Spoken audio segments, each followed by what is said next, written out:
Hi, welcome to Spec Hunter. Today we're talking about DJI's first ever 360 camera. The DJI Osmo 360. It's been years in the making. Finally, DJI has entered the 360 camera market. But the question is, was it worth the wait? And how does it compare to the strong competition, especially Insta360, which is already on its 5th generation? DJI took its time, but now they've launched something that looks quite serious. In this full review, we'll go through everything you need to know, both the good and the bad.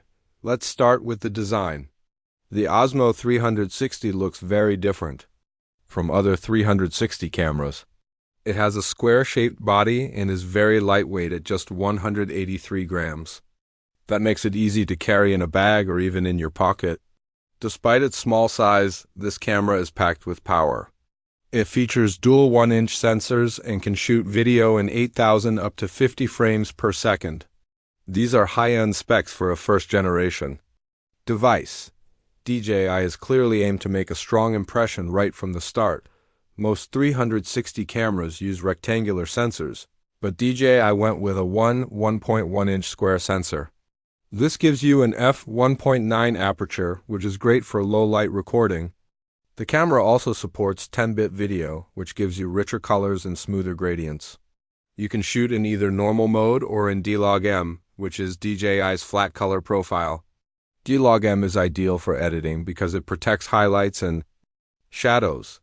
This makes color grading more flexible and professional. G didn't stop there.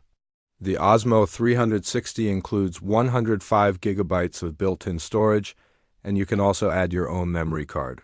That's more than enough for a full day of shooting. Audio is another strong point.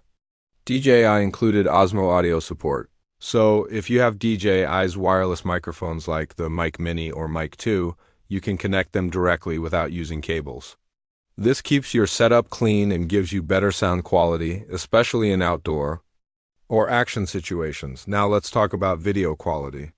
The Osmo 360 supports 8,000 at 50 fps, 6,000 at 60 fps, and 4K at 100 fps. The footage looks clean and sharp, but not overly processed.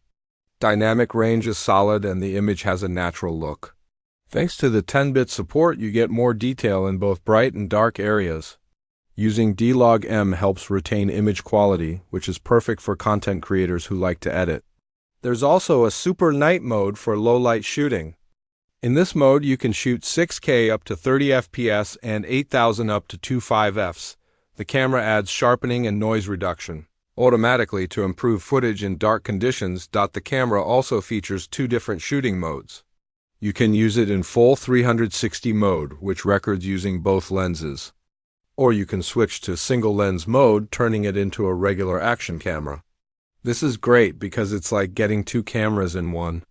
Whether you want immersive 360 shots or traditional video, this camera can handle both. People often think 360 cameras are only for extreme sports like skydiving or surfing, but they're also great for travel and casual use.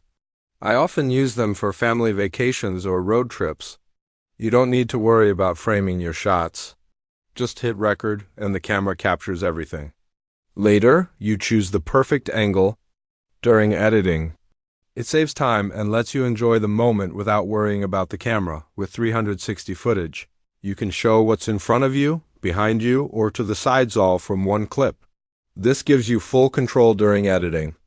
You can mount the camera on a car, a window, or just hold it with a selfie stick. It captures everything, so you don't miss a thing. There's no need to stop recording or re-angle the camera every time you want a different shot. The footage is all there, and you choose what to show later. You can also change frame rates, depending on your needs. If you want slow motion, you can record 4K at 100 fps. For higher detail, use 8K at 50 fps. Color profiles include D-Log-M and normal, both in 10-bit. These options give you the freedom to shoot the way you want. And because the camera connects to the DJI Mimo app, you can preview your footage live on your phone. This is helpful when you want to quickly check framing or settings. But again, with 360 video, you don't really need to worry about framing while filming. The camera includes a selfie stick that attaches magnetically. Just snap it on and you're ready to go. It also has a button that lets you adjust the angle easily. The stick becomes invisible in the footage, so it looks like the camera is floating. This helps create dynamic and cinematic shots without any extra effort. Just move your arm around while filming, and you'll get a variety of angles to choose from later. Mounting the camera to different parts of a car is simple too. You can use a suction cup to attach it to the roof, door, or hood. No matter where you mount it, the camera captures every angle. And because you don't have to keep turning it around, the whole filming process becomes quicker and easier. When you get back from your trip, you can sit down and start editing. Whether you want a vertical video for social media or a wide-angle shot for YouTube, it's all possible. You can use your phone or your computer. The DJI Mimo app lets you edit on your phone. You can add keyframes by just tapping and dragging. This changes the camera view. It's very simple. If you prefer editing on a bigger screen, the DJI Studio app for desktop gives you more control and a bigger timeline. Like most high-performance cameras, overheating can be an issue. When I tested the Osmo 360 in very hot weather over 47 degrees Celsius, it overheated after a few minutes. But this only happened when the camera was standing still. Once I started moving or mounted it on a vehicle with airflow, the overheating stopped. If you record in 6K or 4K, the temperature stays much lower. Since I returned to cooler weather, I haven't had any overheating problems. So, if you're using it on the move, overheating should not be a big concern. One important thing to remember is the lens. The lenses are the most sensitive part of the camera. If you scratch one, it will show up in all your footage. DJI includes lens protectors and a soft travel pouch. Use them. Unlike some competitors, these lenses are not replaceable.